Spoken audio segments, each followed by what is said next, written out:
19 na araw na lang bago mag-eleksyon, tuloy-tuloy pa rin ang kampanya sa iba't ibang lugar sa bansa ng mga kandidato sa pagka-vice presidente. Balita hati ni Salima Refran.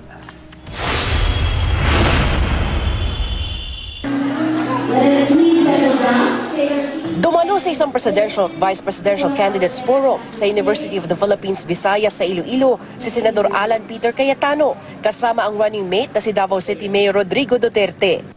Mayroon naman silang campaign rally sa Iloilo City. Sa Mindanao naman nag-iikot si Senador Chis Escudero. Sa isang panayam, sinagot niya mga pangungutya sa kanya sa internet dahil sa kanyang paraan at tono ng pagsasalita. Mas gusto raw niyang kutsain dahil dito kaysa tawaging bobo, palpak o magnanakaw. Si Senador Gringo Honasan may serye ng mga interview sa Nueva Ecija ayon sa kanyang kampo. May mga interview rin daw siyang pinaunlakan sa Bulacan.